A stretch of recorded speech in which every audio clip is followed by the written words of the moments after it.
Agora, neste exato momento, você provavelmente já mentiu hoje. Não uma mentira grande. Talvez tenha dito que estava bem quando não estava. Talvez tenha elogiado algo que achou feio. Talvez tenha dito, já estou chegando, enquanto ainda estava de pijama. Você nem percebeu, porque mentir, para você, é tão automático quanto respirar. Mas a verdade sobre essa habilidade é muito mais estranha do que parece.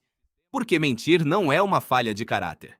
É uma das maiores conquistas cognitivas que a espécie humana já desenvolveu. E o dia em que seus ancestrais aprenderam a fazer isso pode ter sido o dia em que tudo mudou. Vamos voltar bem mais do que você imagina ser necessário. Animais mentem. Isso já se sabe há décadas. Um polvo muda de cor para se esconder. Um pássaro finge estar ferido para afastar predadores do ninho.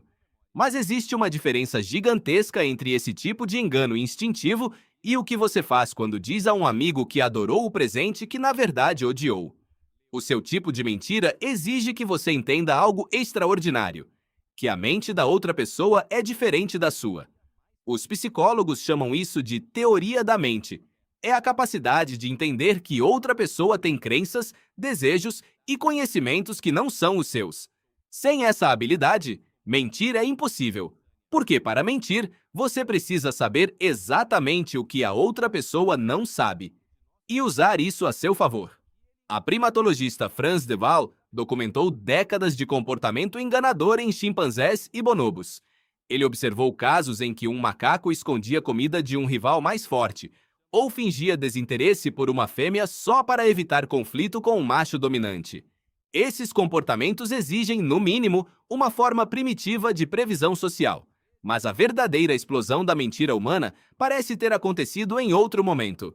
Um momento muito mais específico. O antropólogo Robin Dunbar propõe que a mentira sofisticada não surgiu sozinha. Ela surgiu junto com a linguagem e talvez por uma razão ainda mais surpreendente: o fofoco. Dunbar argumenta que a linguagem humana evoluiu não para descrever caçadas ou clima, mas para gerenciar relações sociais complexas. Conforme os grupos humanos cresceram além do que o contato físico direto podia sustentar, além do toque, do cheiro, da proximidade constante usada por primatas menores, a linguagem se tornou a nova cola social. E onde existe fofoco sobre quem é confiável, quem trapaceou, quem é um bom parceiro, existe também a possibilidade de manipular essa informação. Mentir, nesse contexto, não era um vício moral, era uma estratégia evolutiva. Pense por um segundo no benefício de uma boa mentira, bem contada há 50 mil anos. Você caça um animal pequeno, mas diz ao grupo que a presa fugiu e guarda parte da carne para sua própria família. Você finge estar doente para evitar uma tarefa perigosa. Você exagera sua própria força ou habilidade para parecer mais valioso como parceiro reprodutivo. Cada uma dessas mentiras, se bem executada, aumentava as chances de sobrevivência ou reprodução de quem a contava. E aqui está a parte verdadeiramente estranha. À medida que os mentirosos ficaram mais sofisticados, os detectores de mentira também precisaram evoluir. Isso criou uma corrida armamentista cognitiva. Quanto melhores ficavam os enganadores, melhores precisavam ficar os que detectavam o engano. E quanto melhores ficavam os detectores, mais sofisticadas precisavam ser as mentiras para escapar da detecção. O psicólogo evolucionista Robert Trivers chamou isso de teoria da autodecepção evolutiva. A ideia é radical. Segundo Trivers, os melhores mentirosos não são os que mentem conscientemente. São os que se convencem primeiro de suas próprias mentiras. Por quê? Porque mentir exige esforço cognitivo. Sua linguagem corporal pode trair você. Seus olhos podem hesitar. Mas se você genuinamente acredita na mentira, não há sinais de estresse para detectar. Não há nada para esconder, porque para você não é mentira. É a verdade. Isso significa que parte do seu cérebro pode estar enganando outra parte do seu próprio cérebro, o tempo todo, sem que você perceba. Pesquisas em psicologia social mostram que a maioria das pessoas mente várias vezes ao dia. A maior parte das mentiras é o que os psicólogos chamam de mentiras prosociais. Pequenas distorções para manter relações sociais funcionando suavemente. Estou bem. Adorei a comida. Não, você não está atrasado. Essas mentiras não existem para prejudicar ninguém. Existem para manter o tecido social coeso. A psicóloga Bela De Paulo, da Universidade da Califórnia, em Santa Bárbara, conduziu um dos estudos mais citados sobre o tema. Ela pediu que participantes mantivessem diários detalhados de cada mentira que contavam ao longo de uma semana. O resultado surpreendeu até os próprios pesquisadores.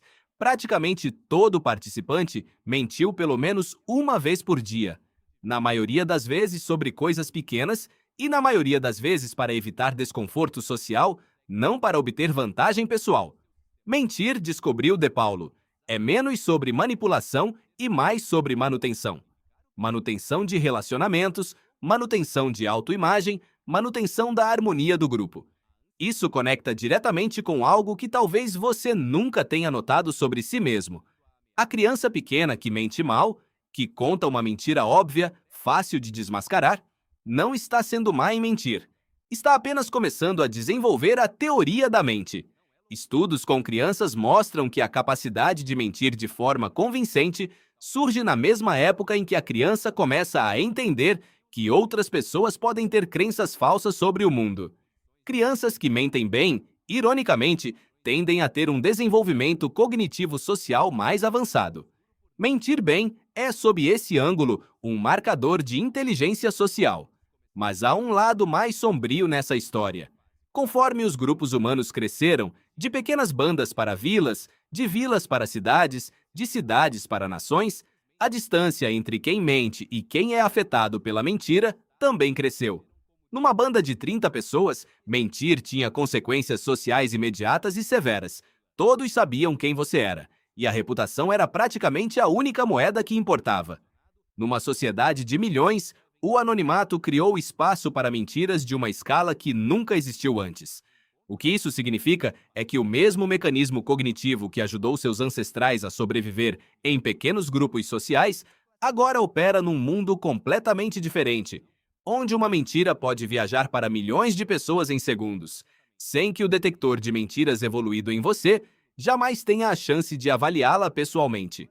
Você não evoluiu para detectar mentiras de estranhos através de uma tela. Você evoluiu para detectar mentiras no rosto de alguém sentado ao seu lado, ao redor do mesmo fogo. E é exatamente por isso que tantas pessoas se sentem tão perdidas tentando distinguir verdade de ficção hoje. O hardware é antigo. O ambiente mudou completamente. Então, da próxima vez que você disser "estou bem", quando não está, ou sorrir educadamente para um comentário que na verdade te incomodou, lembre-se, você não está sendo falso. Você está executando um software social que levou centenas de milhares de anos para ser desenvolvido, ajustado por gerações de ancestrais que precisavam manter a paz, proteger reputações e manter grupos inteiros funcionando sem explodir em conflito. A mentira que você conta hoje de manhã não é um defeito de caráter. É um eco distante daquele primeiro humano que percebeu, talvez por acidente, que a mente do outro era um lugar que ele podia influenciar sem nunca tocar. E assim como você já mentiu hoje sem nem perceber, alguém, há 50 mil anos, contou a primeira mentira da história. E provavelmente também não percebeu o que tinha acabado de inventar.